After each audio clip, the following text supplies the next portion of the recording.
하나님의 말씀 같이 보겠습니다. 사사기 6장 25절부터 34절의 말씀을 같이 교독하겠습니다. 제가 갖고 있는 성경은 구약성경 370면에 나와 있습니다.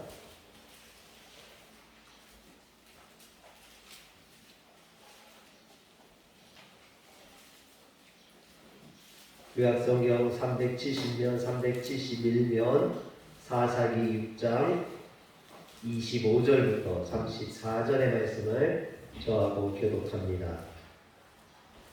그날 밤에 여호와께서 기드온에게 이르시되 내 아버지에게 있는 숫소 곧 7년 된 둘째 숫소를 끌어오고 내 아버지에게 있는 바알의 제단을 헐며 그 곁에 아세라상을 찍고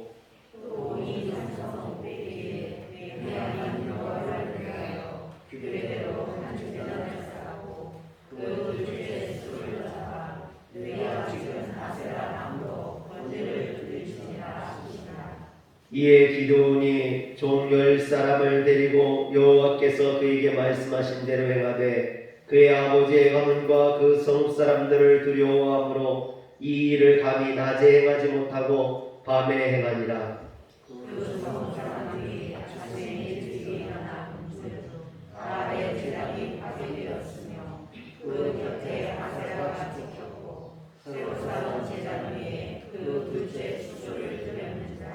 서로 물어 이르되 이것이 누구의 소행인가 하고 그들이 캐어 물은 후에 이르되 요아스의 아들 기드온이 이 일을 행하였도다 하고 내 아들을 끌어내라. 그는 당연히 죽을지니 이는 바알의 제사를 파괴하고 그 곁에 아세라를 죽었음이니라. 요아스가 자기를 둘러선 모든 자에게 이르되 너희가 바알을 위하여 다투느냐? 너희가 바알을 구하겠느냐? 그를 위하여 다투는 자는 아침까지 죽임을 당하리라. 바알이 과연 신일진데 그의 제단을 파괴하였은즉 그가 자신을 위해 다툴 것이니라 하니라.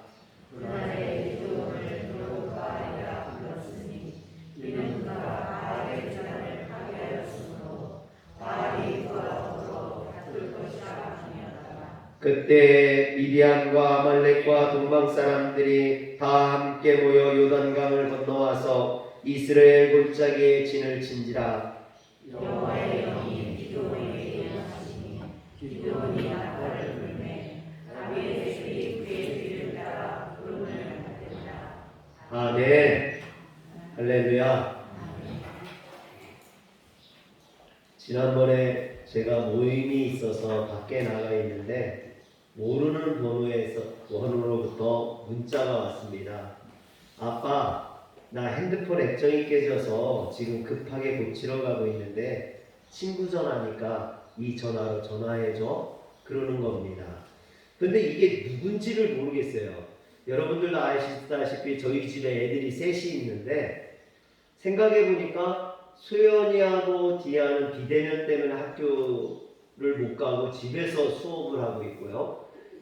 사야는 고3이라 학교에서 지금 수업을 하고 있을 시간인데 핸드폰 액정이 깨졌다고 고치러 간 애가 누가 있을까?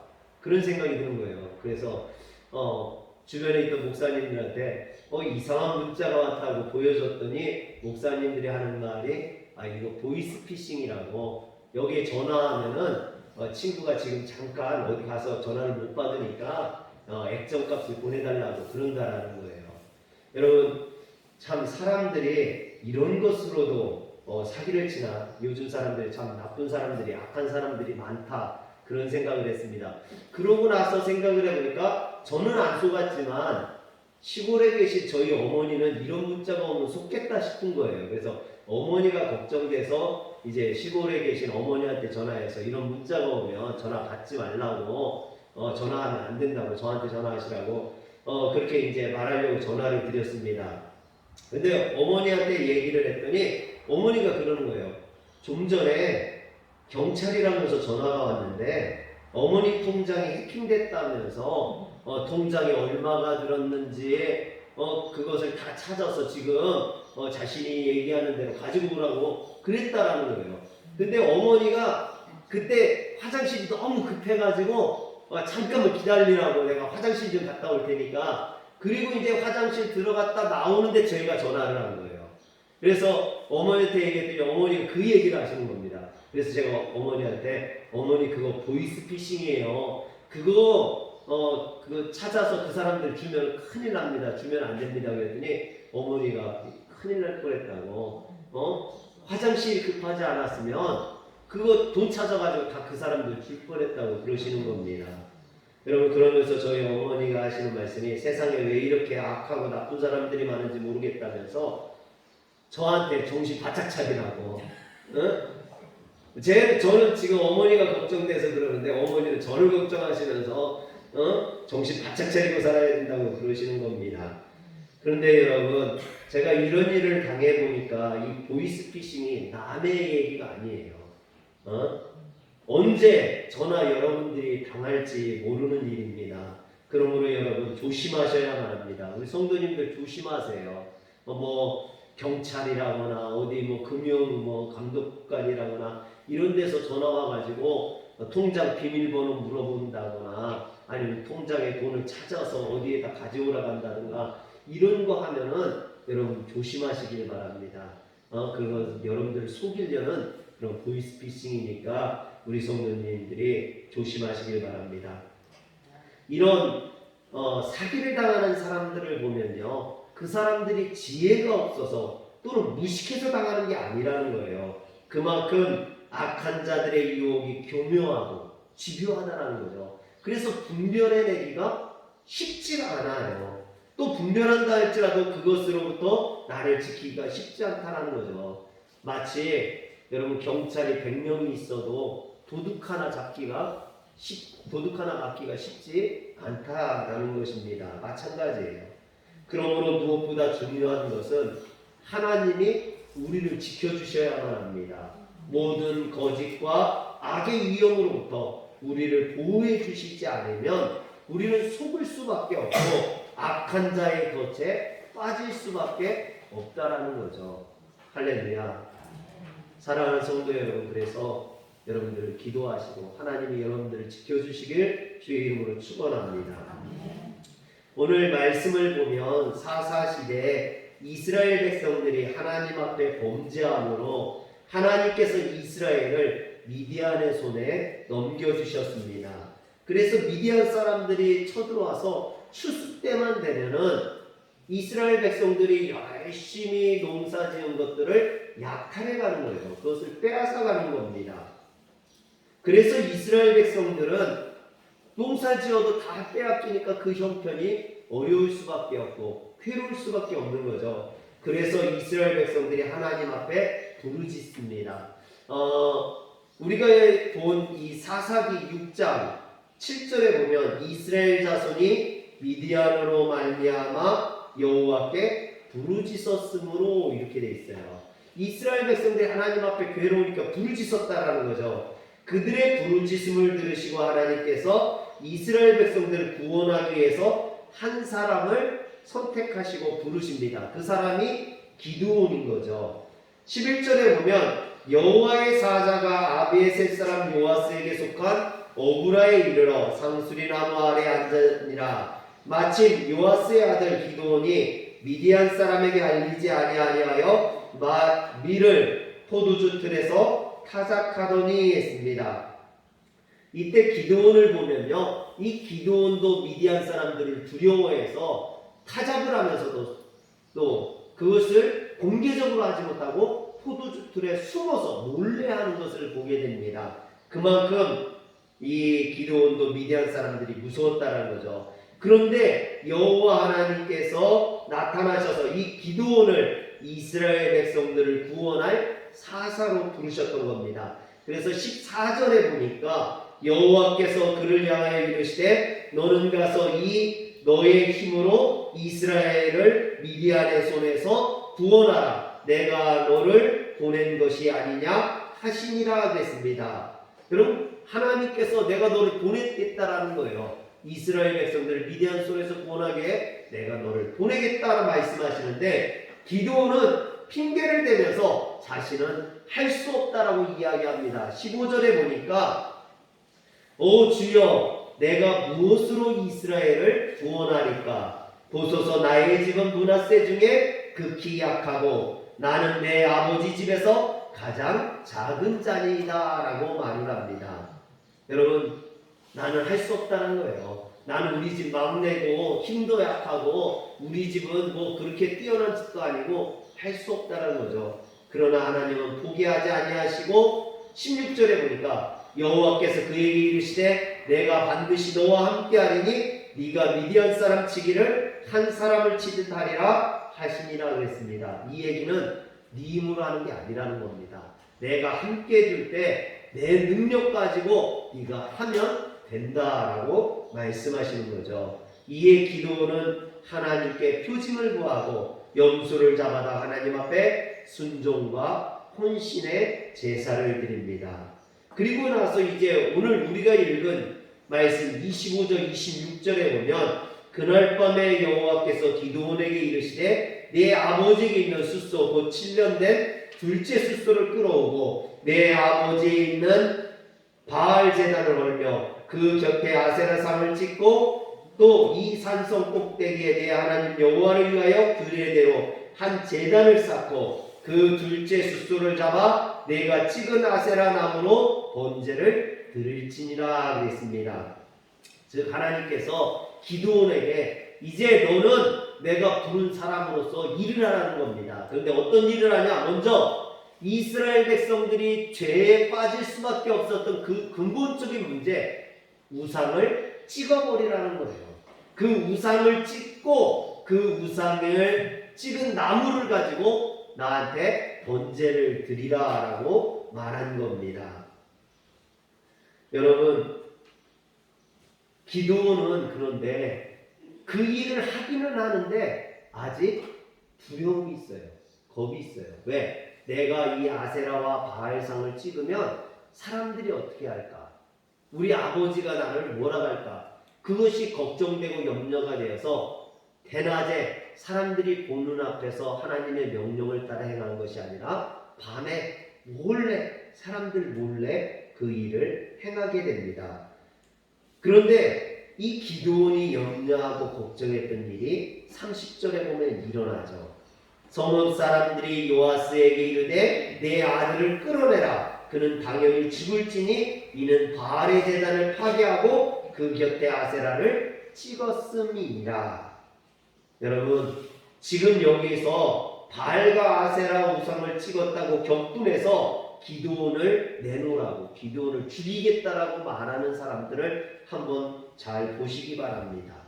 30절에 보면 그 사람들이 성읍 사람들이라고 했어요. 여기서 성읍 사람들이라는 것은 바알과 아세라를 섬기는 이방 사람들, 특히 미디안 사람들을 의미하는 것이 아닙니다. 그럼 누구냐? 이스라엘 백성들. 그것도 므낫세 지파, 아비에셀 사람들을 의미합니다.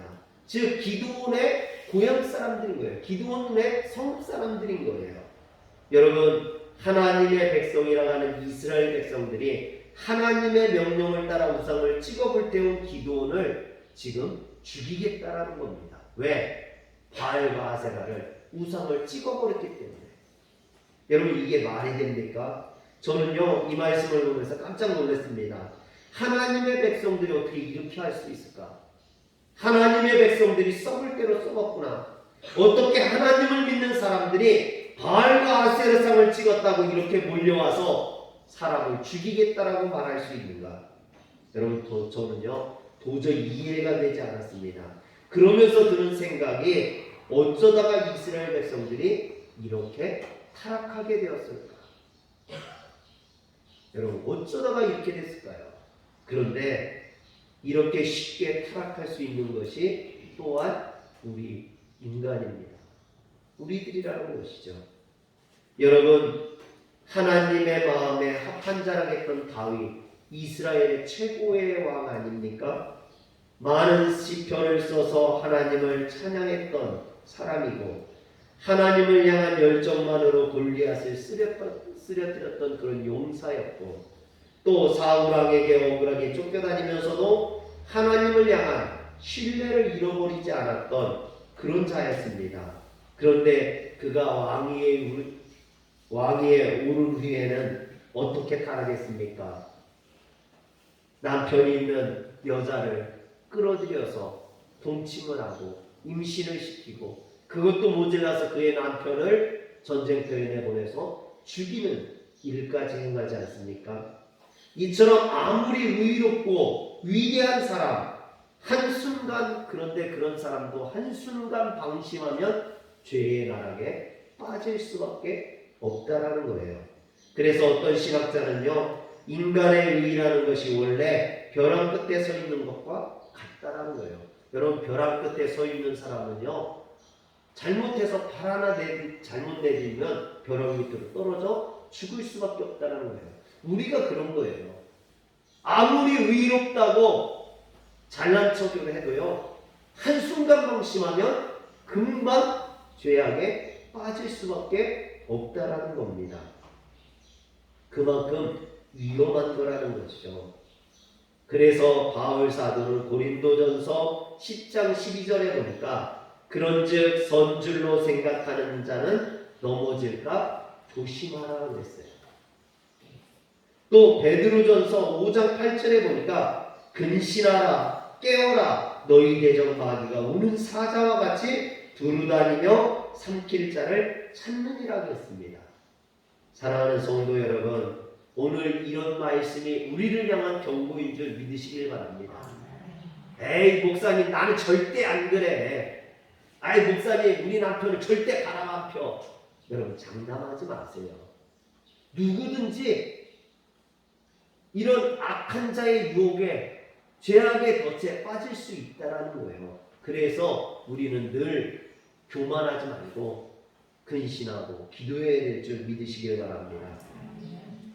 그러므로 여러분, 우리가 누군가가 죄에 빠졌다라는, 누군가 범죄했다는 그런 기사를 보면요, 그 사람을 비난하고 정죄하기 전에 여러분, 나도 이런 죄에 빠질 수 있다라는 것을 생각해야 됩니다.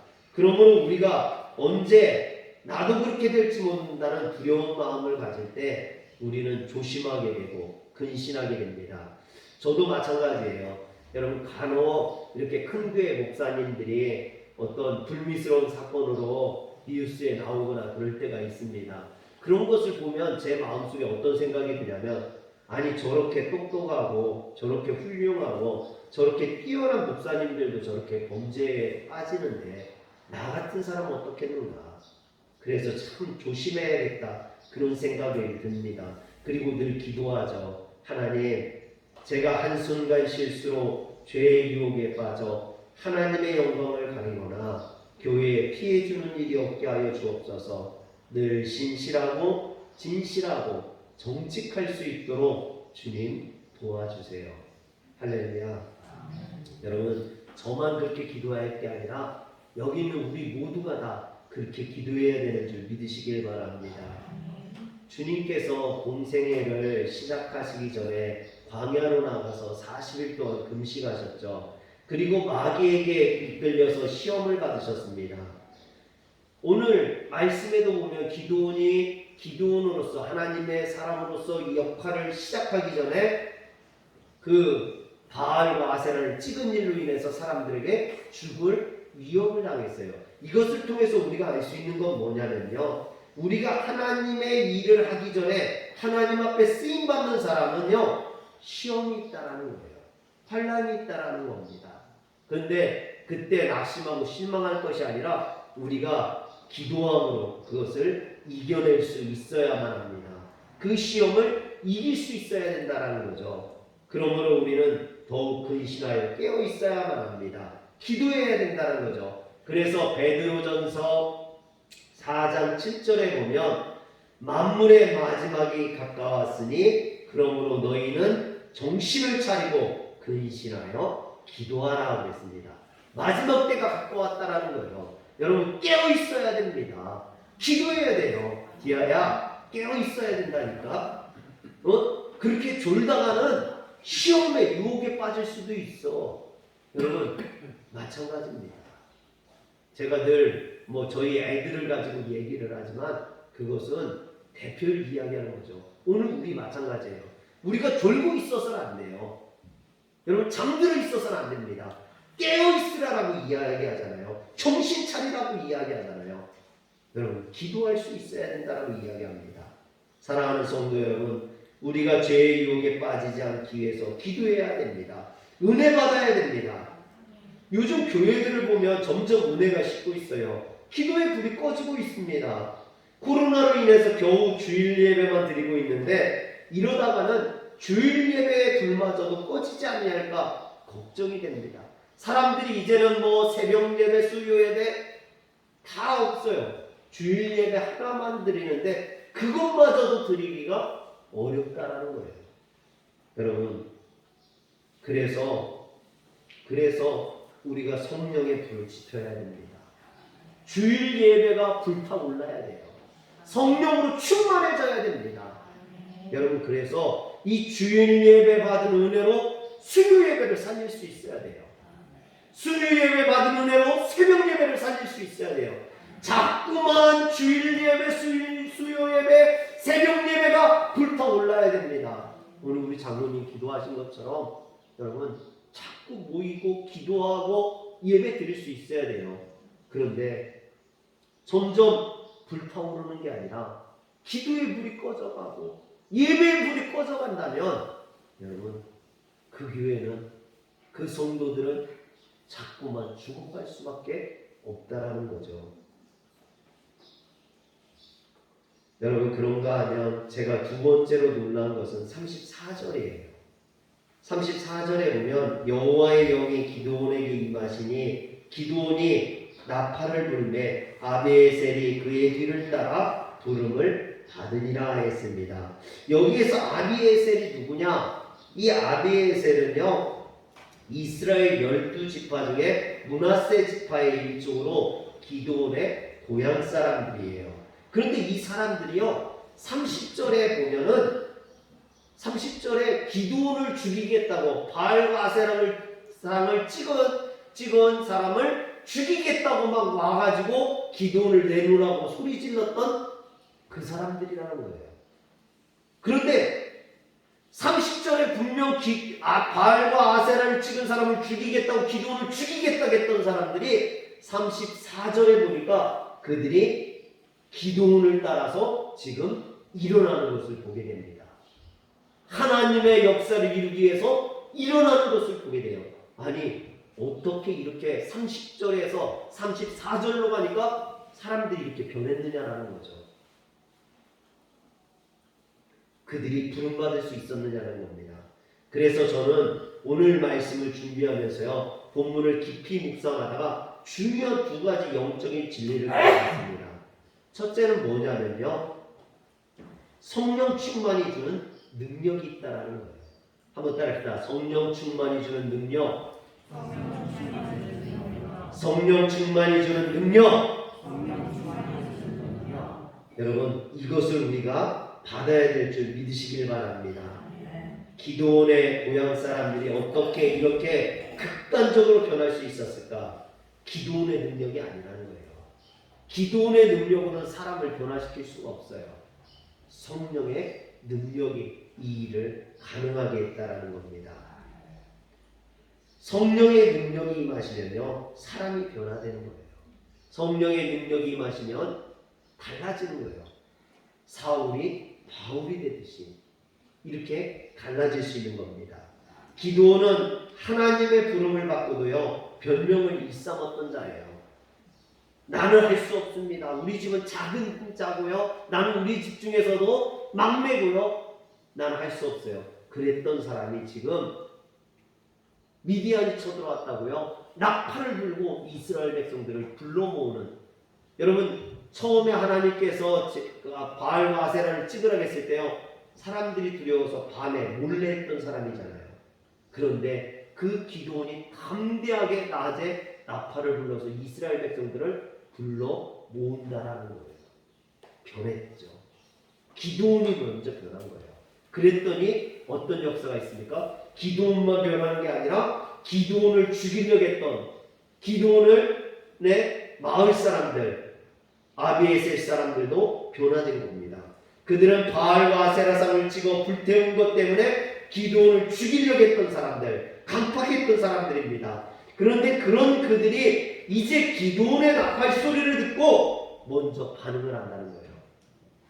기드온의 뒤를 따른다는 겁니다. 하나님을 향해 들고 일어나는 자가 된다는 겁니다. 이것이 성령의 능력이에요. 여러분, 이처럼 성령의 능력, 이 성령의 능력을 헬라어로 뭐라고 하냐면 두나미스라고 해요. 한번 따라합시다. 성령의 능력, 두나미스.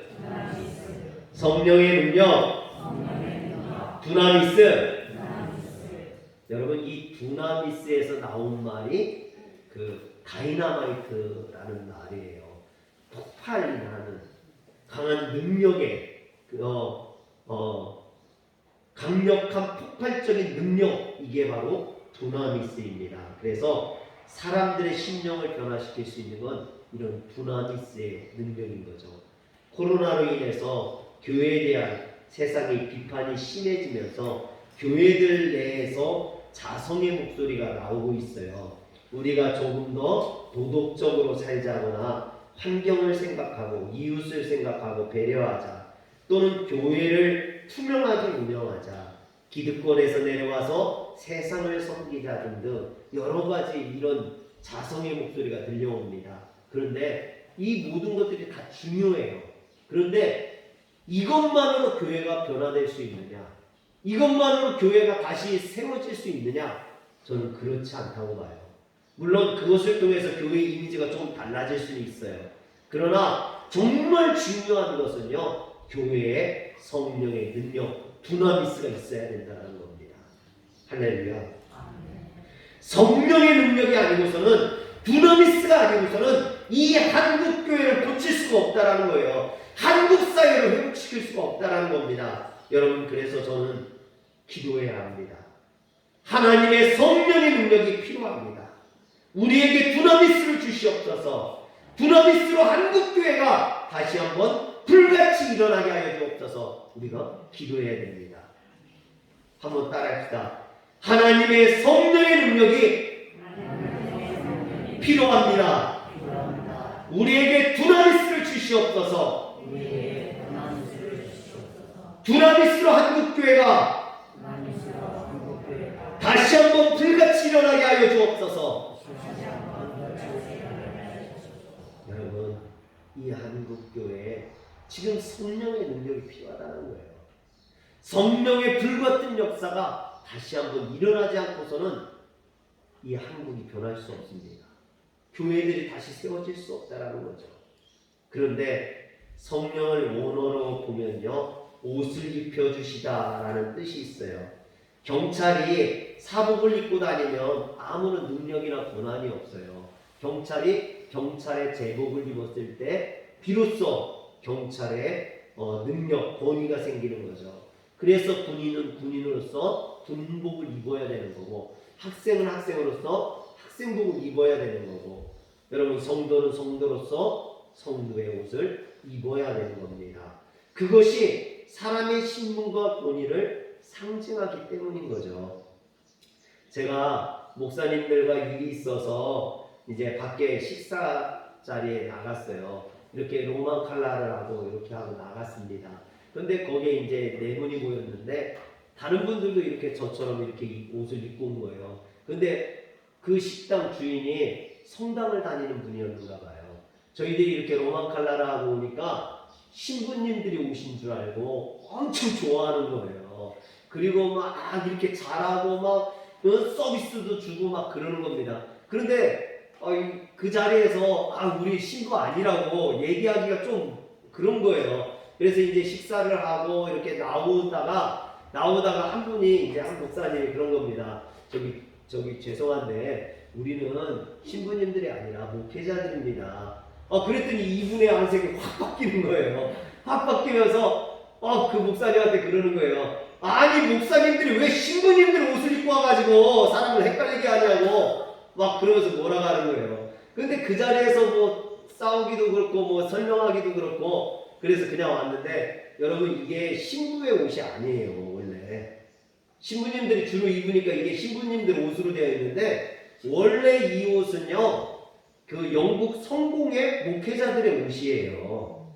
영국 성공의 목회자들의 옷을 이 카톨릭이 가져다가 자신들의 것으로 만든 거예요. 그래서 그들이 많이 입으니까 세상 사람들이 다 그것이 신부님들의 옷으로 알고 있죠. 처음에 신부들이요, 아니 우리가 큰 집인데 왜 작은 집의 옷을 갖다가 우리가 입느냐 해서 신부들이 원래 안 입었었어요. 그런데 이제 그것이 오래되다 보니까 지금은 이제 그의 신부의 옷처럼 됐는데, 우리 감리교회 창시자였던 요한 웨슬레이 목사님이 원래 영국 성공에 속해 있는 목회자였습니다. 그래서 웨슬리 사진이나 웨슬리 뭐 그림 같은 거 보면 이렇게 로만 칼라를 하고 있어요.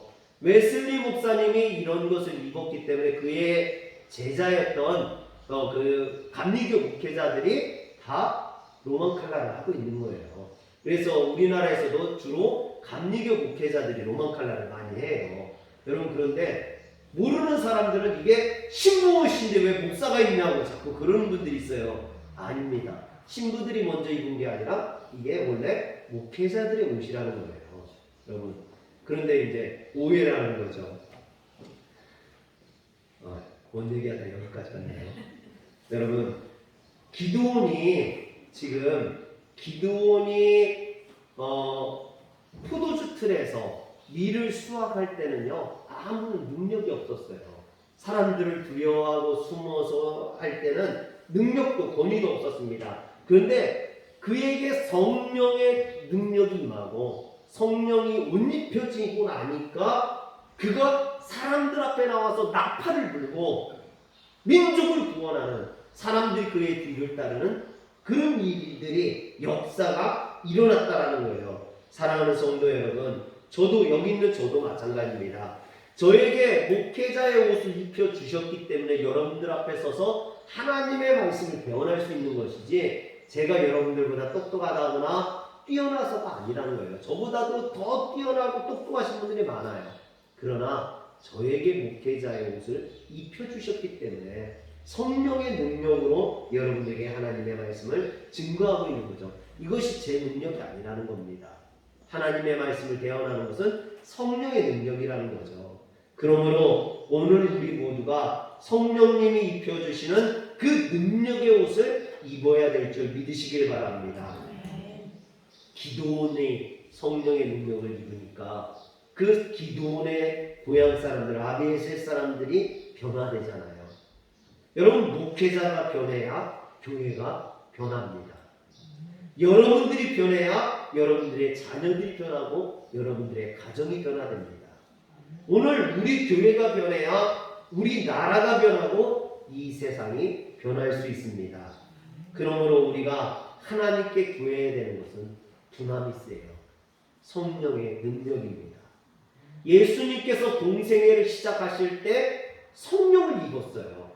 여러분, 누가복음 4장 1절에 보니까 예수께서 성령의 충만함을 입어 그랬어요. 이 성령의 충만함을 입고 40일 금식을 하고 마귀의 시험을 물리치셨던 거예요. 사랑하는 성도 여러분, 여러분들이 성령의 능력을 입어야 마귀의 시험을 물리칠 수 있는 줄 믿으시길 바랍니다. 그런데 14절에 보니까 예수께서 성령의 능력으로 갈릴리에 돌아가시니 그 소문이 사방에 퍼졌고 그랬어요. 예수님의 공생애가 성령의 능력으로 시작되었다는 것을 입증해 주는 겁니다. 오늘날 성령의 제복을 벗고 나서 목회를 하려는 사람들이 있어요. 내 능력 가지고, 지혜 가지고, 무슨 경제적인 관념을 가지고 또는 법학적인 지식을 가지고 목회하려는 분들이 있습니다. 여러분, 100% 실패해요. 왜? 목회는 내 능력으로 하는 게 아닙니다. 성령의 힘으로 하는 거지. 할렐루야.